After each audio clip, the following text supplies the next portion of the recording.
मैं मेरा घर जा लिया, लिया पलीता हाथ, जो घर जारो आप ना, चलो हमारे साथ। कबीर तन पंछी भया, जहाँ मन तहाँ डूई जाए, जो जैसी संगति कर, सो तैसा ही फल पाए। हरे कृष्णा। आप सभी का दिन शुभ और मंगलमय हो। आज दिनांक है 11 दिसंबर बुधवार और आज मार्गशीर्ष मास के शुक्ल पक्ष की एकादशी तिथि है, यानी कि आज है पवित्र और साल की सबसे बड़ी एकादशियों में से एक मोक्षदा एकादशी, जिसे गीता जयंती के रूप में भी मनाया जाता है।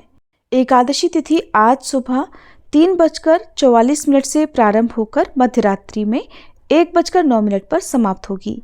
एकादशी के बारे में हमारे चैनल पर पहले से ही वीडियो अपलोडेड है, आप उन वीडियोस को जरूर देखिएगा। आज सुनिए मार्गशीर्ष मास महात्म्य का 26वां अध्याय। इसके पहले के अध्याय में आपने जाना था कि किस प्रकार भगवान श्री कृष्ण ने नंद जी को इंद्रदेव की पूजा के बजाय गोवर्धन पर्वत की पूजा करने के लिए कहा था। नंद जी ने बदले में जो कुछ भी कहा, उसके बाद जब उनकी बात सुनकर बलराम सहित भगवान कृष्ण भी जोर जोर से हंसने लगे, तो उन्होंने फिर से अपने पिता से कहा कि तात, आज मैंने आपके मुख से बड़ी विचित्र और अद्भुत बात सुनी है। इसका तो कहीं भी निरूपण नहीं किया गया है कि इंद्र से ही वर्षा होती है, क्योंकि ऐसा नंद जी ने अपने लाला को समझाया था कि आज आपके मुख से अपूर्व नीति वचन सुनने को मिला है। सूर्य से जल उत्पन्न होता है, जल से शस्य और वृक्ष उत्पन्न होते हैं और बढ़ते हैं, उनसे अन्न और फल पैदा होता है और उन अन्नों और फलों से जीवधारी अपना अपना जीवन चलाते हैं और ईश्वर की इच्छा से ही जल आदि का आविर्भाव होता है, उसमें कोई बाधा नहीं पड़ती। तात, भूत, वर्तमान और भविष्य तथा महान, क्षुद्र और मध्यम जिस कर्म का विधाता ने निरूपण किया है, उसका कौन निवारण कर सकता है। ईश्वर की आज्ञा से ही ब्रह्मा जी ने संपूर्ण चराचर जगत का निर्माण किया है। पहले भोजन की व्यवस्था होती है, उसके बाद जीव प्रकट होता है और बार बार ऐसा होने से इस नियत व्यवस्था को ही स्वभाव कहते हैं। जिनके आदेश से जगत के प्राण स्वरूप समीरण सदा तीनों लोकों में बहते रहते हैं। उत्तम प्रभा के धाम सूर्य समस्त भूगोल का भ्रमण करते हुए तपा करते हैं। अग्नि जलाती है, मृत्यु समस्त जंतुओं में संचरित होती है और वृक्ष समय आने पर फल और फूल धारण करते हैं। जिनकी आज्ञा से समुद्र अपने स्थान पर विद्यमान रहने और तत्काल ही नीचे नीचे निमग्न हो जाते हैं, उन परमेश्वर का ही आप भक्तिभाव से भजन कीजिए। इंद्र क्या कर सकता है? और ऐसे परमात्मा के रहते हुए इंद्र की पूजा तो विडंबना मात्र है। नारद, ऐसा कहकर श्री कृष्ण मौन हो गए। उस समय सभा में बैठे हुए महर्षियों ने भगवान की भूरी भूरी प्रशंसा की। नंद के शरीर में रोमांच हो आया। वे हर्ष से भरकर सभा में बैठे बैठे नेत्रों से ही आंसू बहाने लगे। मनुष्य अगर अपने पुत्रों से पराजित हो तो वे आनंदित ही होते हैं। श्री कृष्ण की आज्ञा मानकर फिर नंद जी ने स्वस्ति वाचन किया और फिर एक एक करके सभी ब्राह्मणों और मुनियों का वरण किया, उनका आदर सत्कार किया। उन्होंने फिर आदर पूर्वक गिरिराज गोवर्धन की, समागत मुनीश्वरों की, विद्वान ब्राह्मणों की और गौओं और अग्नि की सानंद पूजा की। पूजा की समाप्ति होने पर उस यज्ञ महोत्सव में तरह तरह के वाद्यों का तुमुल नाद होने लगा। जय जयकार के शब्द, शंख ध्वनि और हरि नाम कीर्तन होने लगे। मुनिवर गर्ग ने वेदों के मंगल कांड का पाठ किया। बंदीजनों में श्रेष्ठ डिंडी, जो कंस का प्रिय सचिव था, सामने खड़े होकर उच्च स्वर से मंगलाष्टक का पाठ करने लगा। अब श्री कृष्ण गिरिराज के निकट जाकर दूसरी मूर्ति धारण करके बोले, यानी कि अब भगवान कृष्ण ने दूसरा रूप धारण कर लिया। एक रूप में तो वो सभी के सामने खड़े हैं, दूसरे रूप में वो पर्वत के पीछे जाकर खड़े हो गए और कहने लगे, मैं ही साक्षात गोवर्धन पर्वत हूं और तुम लोगों की दी हुई भोज्य वस्तुएं खा रहा हूं। अब मुझसे वर मांगो। उस समय श्री कृष्ण ने नंद जी से कहा कि पिताजी, सामने देखिए गिरिराज प्रकट हुए हैं, इनसे वर मांगिए, आपका कल्याण होगा। तब गोपराज ने हरिदास और हरिभक्ति का वरदान मांगा। परोसी हुई सामग्री खाकर और वर देकर गिरिराज अदृश्य हो गए। मुनींद्रों और ब्राह्मणों को भोजन कराकर गोपराज ने बंदीजनों, ब्राह्मणों और मुनियों को धन दिया। फिर बड़े आनंद से नंद, बलराम और श्री कृष्ण को आगे करके सपरिवार अपने घर को चले गए। उन्होंने बंदी डिंडी को वस्त्र, चांदी, सोना, श्रेष्ठ घोड़ा, मणि और नाना प्रकार के भक्ष्य पदार्थ दिए। मुनि और ब्राह्मण बलराम तथा श्री कृष्ण की स्तुति और नमस्कार करके वहां से फिर चले गए। समस्त अप्सराएं, गंधर्व और किन्नर भी अपने अपने स्थान को पधारे। उस महोत्सव में आए हुए राजा और संपूर्ण गोप भी श्री कृष्ण को सादर नमस्कार करके वहां से विदा हो गए। इसी समय यज्ञ भंग हो जाने से अपनी अनेक प्रकार की निंदा सुनकर देवराज इंद्र कुपित हो उठे। उनके होंठ फड़कने लगे। उन्होंने मरुदगणों और मेघों के साथ तुरंत ही वृंदावन पर आक्रमण कर दिया। फिर युद्ध शास्त्रों में निपुण समस्त देवता भी हाथों में अस्त्र शस्त्र लिए क्रोधपूर्वक रथ पर आरूढ़ होकर उनके पीछे पीछे गए। हवा की सनसनाहट, बादलों की गड़गड़ाहट और सेना की भयंकर गर्जना से सारा नगर कांप उठा। नंद जी को भी बड़ा भय हुआ, परंतु वे नीति में निपुण थे, इसलिए अपनी पत्नी और सेवक गणों को पुकारकर निर्जन स्थान में जाकर शोक से कातर होकर बोले। नंद जी ने कहा, हे यशोदे, हे रोहिणी, इधर आओ और मेरी बात सुनो। तुम लोग बलराम और श्री कृष्ण को ब्रज से दूर ले जाओ। भय से व्याकुल बालक बालिकाएं और स्त्रियां भी यहाँ से दूर चली जाएं। केवल बलवान गोप ही मेरे पास ठहरे, फिर हम लोग इस प्राण संकट से निकलने का प्रयास करेंगे। ऐसा कहकर गोप प्रवर नंद जी ने भयभीत हुए श्री हरि का स्मरण किया। उनके दोनों हाथ जुड़ गए, भक्ति से उनका मस्तक झुक गया और वे काण्व शाखा में कहे गए स्तोत्र द्वारा श्री शचीपति इंद्र की स्तुति करने लगे। नंद जी बोले, इंद्र, सुरपति, शक्र, अदितिज, पवनाग्रज, सहस्त्राक्ष, भगांग, कश्यपात्मज, विडौजा, शुनाशीर, मरुत्वान, पाकशासन, जयंत जनक, श्रीमान, शचीश, दैत्यसूदन, वज्रहस्त, कामसखा, गौतमी व्रत नाशन, वृत्रहा, वासव, दधिची देह, भिक्षुक, जिष्णु, वामन भ्राता, पुरुहूत, पुरंदर, दिवसपति, शतमख, सुत्रामा, गोत्रभिद, विभु, लेखर्षभ, बलाराती, जंब भेदी, सुराश्रय, संक्रंदन, दुष्यवन, तुराशाट, मेघवाहन, आखंडल, हरि, हय, नमुची प्राणनाशन, वृद्धश्रवा, वृष तथा दैत्य दर्प निषूदन, ये 46 नाम निश्चय ही समस्त पापों का नाश करने वाले हैं। जो मनुष्य कौथुमी शाखा में कहे गए इस स्तोत्र का प्रतिदिन पाठ करता है, उसकी बड़ी से बड़ी विपत्ति में देवराज इंद्र वज्र हाथ में लेकर रक्षा करते हैं। उसे अतिवृष्टि, शिलावृष्टि और भयंकर वज्रपात से भी कभी भय नहीं होता, क्योंकि स्वयं इंद्र उसकी रक्षा करते हैं। नारद, जिस घर में यह स्तोत्र पढ़ा जाता है और जो पुण्यवान पुरुष इसे जानता है, उसके उस घर पर ना रहने पर भी कभी वज्रपात नहीं होता, अर्थात कभी आकाश से बिजली नहीं गिरती और न कभी ओले या पत्थर ही बरसते हैं। भगवान श्री नारायण कहते हैं कि नंद जी के मुख से इस स्तोत्र को सुनकर मधुसूदन श्री कृष्ण कुपित हो गए।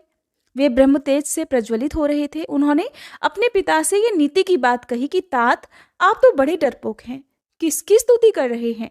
कौन है इंद्र? मेरे पास रहकर आप इंद्र का भय छोड़ दीजिए। मैं आधे ही क्षण में उसे लीलापूर्वक भस्म कर डालने में भी समर्थ हूं।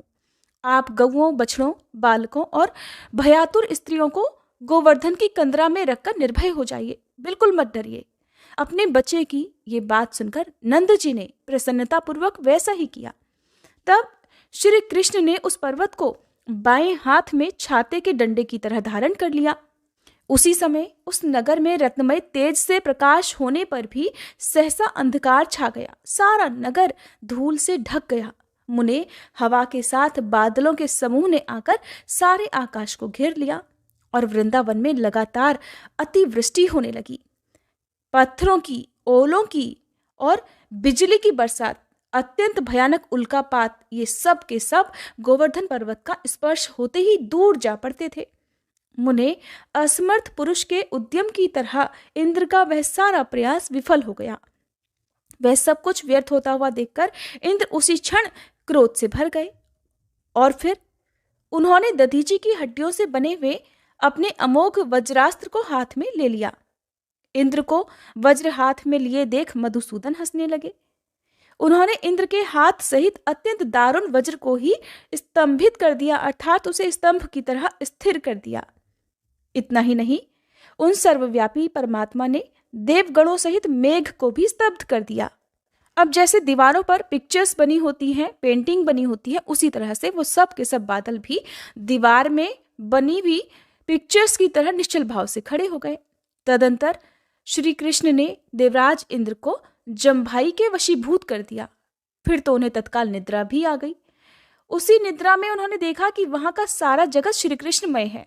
सभी की 2 भुजाएं हैं, सबके हाथों में मुरली है और सभी रत्नमय अलंकारों से विभूषित हैं। सबके अंगों पर पीतांबर फहरा रहा है, सभी रत्नमय सिंहासन पर आसीन हैं। सबके प्रसन्न मुख पर मंद मंद मुस्कान की छटा छा रही है और सभी भक्तों पर अनुग्रह करने के लिए व्याकुल दिखाई दे रहे हैं। और उन सबके श्री अंग भी चंदन से चर्चित हैं। समस्त चराचर जगत को इस परम अद्भुत रूप में देखकर वहां इंद्र तत्काल ही मूर्छित हो गए। बहुत पहले पूर्व काल में गुरु ने उन्हें जिस मंत्र का उपदेश दिया था उसका भी वही जप करने लगे। और उस समय उन्होंने हृदय में सहस्त्र कमल पर विराजमान उग्र ज्योति पुंज देखा। उस तेजो राशि के अंदर दिव्य रूपधारी, अत्यंत मनोहर और नूतन जलधर के समान उत्कृष्ट श्याम सुंदर विग्रह वाले श्री कृष्ण दिखाई दिए। वे उत्तम रत्नों के सार तत्व से बने हुए प्रकाशमान मछली की आकृति के कुंडलों से अलंकृत थे। प्रकाशमान उत्तम कौस्तुभ रत्न से कंठ और वक्ष स्थल जगमगा रहे थे। मणियों से बनी हुई केयूर, कंगन और मंजीर से उनके हाथ पैरों की बड़ी शोभा हो रही थी। अंदर और बाहर एक समान रूप में ही देखकर परमेश्वर श्री कृष्ण का फिर उन्होंने इस प्रकार स्तवन अर्थात स्तुति प्रारंभ की।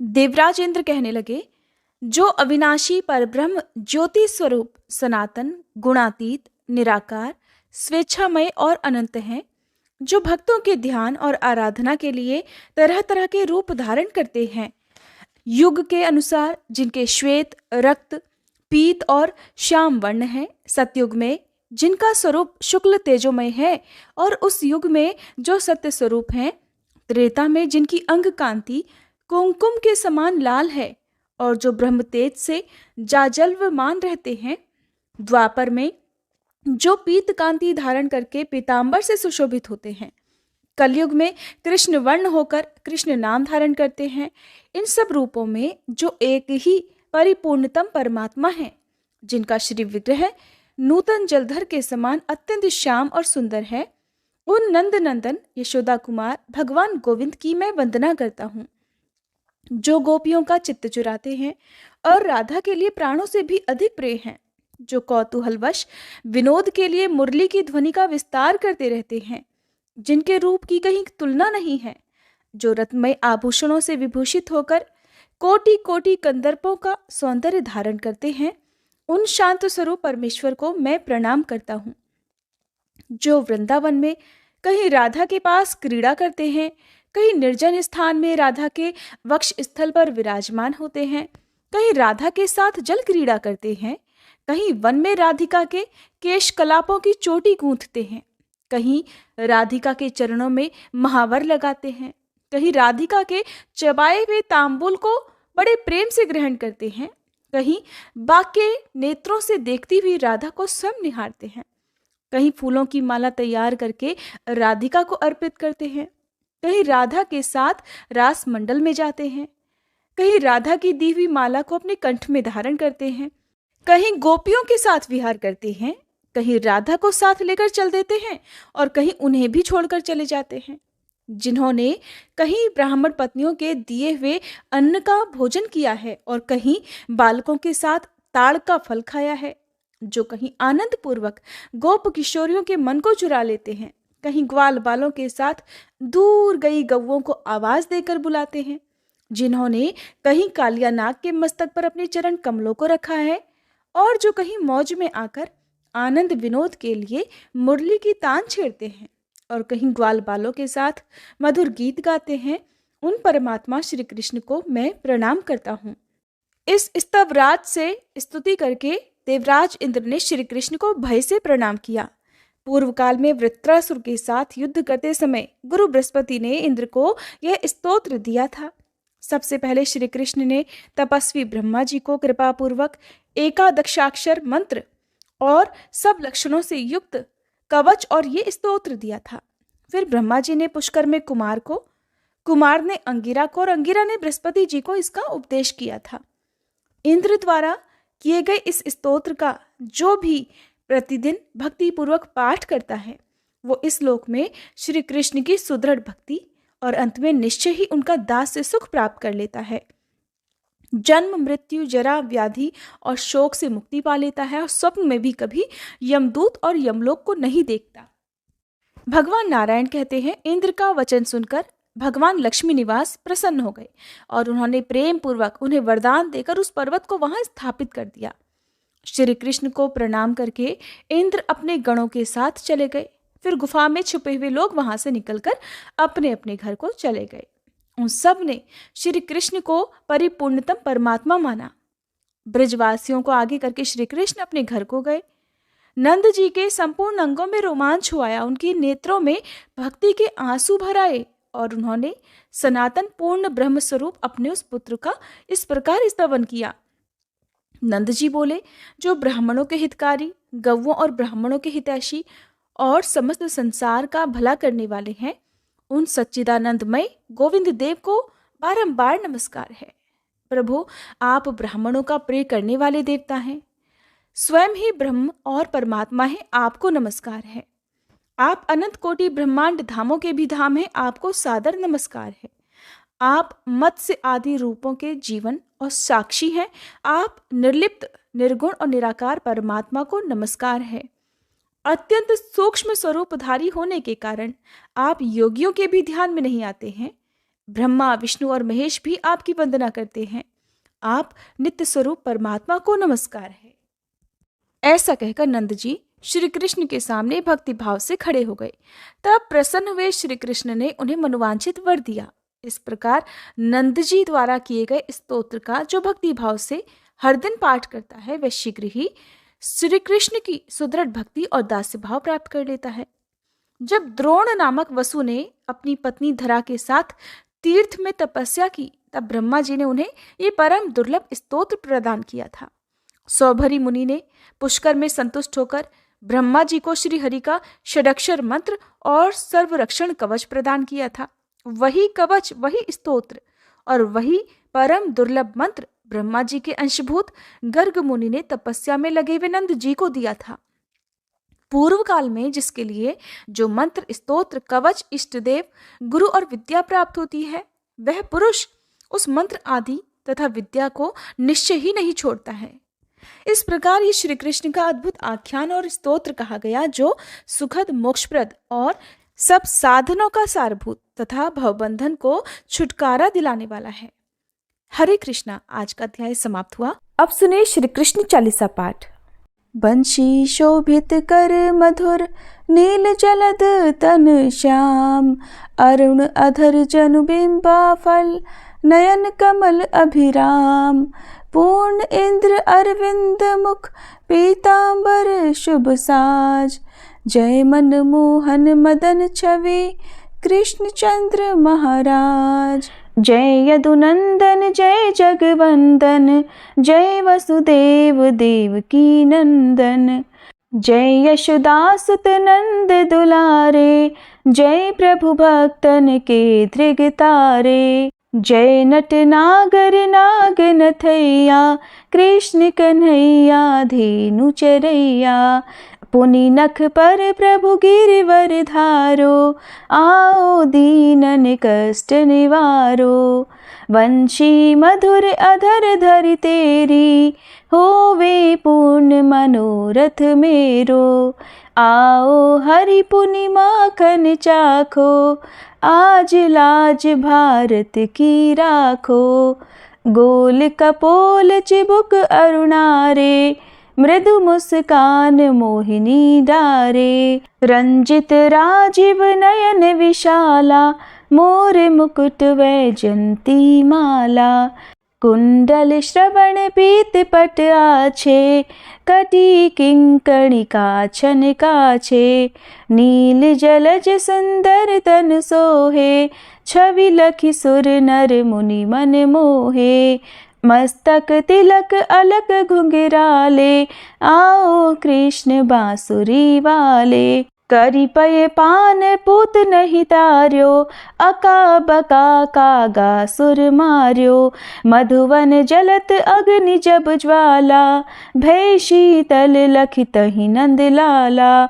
सुरपति जब ब्रज चढ़ियो रिसाई, मसूर धार वारी वर्षाई। लगत लगत ब्रज चहन बहायो, गोवर्धन नखधारी बचायो। लखी यशोदा मन भ्रम अधिकाई, मुख मह 14 भुवन दिखाई। दुष्ट कंस अति उधम मचायो, कोटि कमल जब फूल मंगायो। नाथी काली यही तब तुम लीन्हे, चरण चिन्ह दे निर्भय कीन्हे। करी गोपिन संग रास विलासा, सबकी पूरण करी अभिलाषा। केतिक महा असुर संग हार्यो, कंस ही केस पकड़ दे मार्यो। मात पिता की बंदी छुड़ाई, उगर सेन कह राज दिलाई। मही से मृतक 6 सुत लायो, मातु देव की शोक मिटायो। भौमासुर मुर दैत्य संहारो, लाए 10 सहस कुमारो। दे भी नहीं तृण चीर संहारा, जरा सिंधु राक्षस कह मारा। असुर बकासुर आदिक मार्यो, भक्तन के तब कष्ट निवार्यो। दीन सुदामा के दुख टार्यो, तंदुल 3 मूठ मुख डार्यो। प्रेम के साग विदुर घर मांगे, दुर्योधन के मेवा त्यागे। लखी प्रेम की महिमा भारी, ऐसे श्याम दीन हितकारी। भारत के पारथ रथ हाके, लिए चक्र कर नहीं बल ताके। निज गीता के ज्ञान सुनाए, भक्तन हृदय सुधा वर्षाए। मीरा थी ऐसी मत वाली, विष पी गई बजा कर ताली। राना भेजा सांप पिटारी, शालिग्राम बने बनवारी। निज माया तुम विधि ही दिखायो, उरते संशय सकल मिटायो। तब शत निंदा करी तत्काला, जीवन मुक्त भयो शिशुपाला। जब ही द्रौपदी टेर लगाई, दीनानाथ लाज अब जाई। तुरत ही वसन बने नंदलाला, बढ़े चीर भय अरि मुँह काला। असनाथ के नाथ कन्हैया, डूबत भंवर बचावत नैया। सुंदर दास आस उरधारी, दया दृष्टि की जय बनवारी। नाथ सकल मम कुमति निवारो, क्षमहु बेगी अपराध हमारो। खोलो पट अब दर्शन दीजे, बोलो कृष्ण कन्हैया की जय। बोलो कृष्ण कन्हैया की जय, बोलो कृष्ण कन्हैया की जय। ये 40 कृष्ण का पाठ करे उरधारी, अष्ट सिद्धि नवनिधि फल लहे पदार्थ चारी। बोलो श्री कृष्ण भगवान की जय।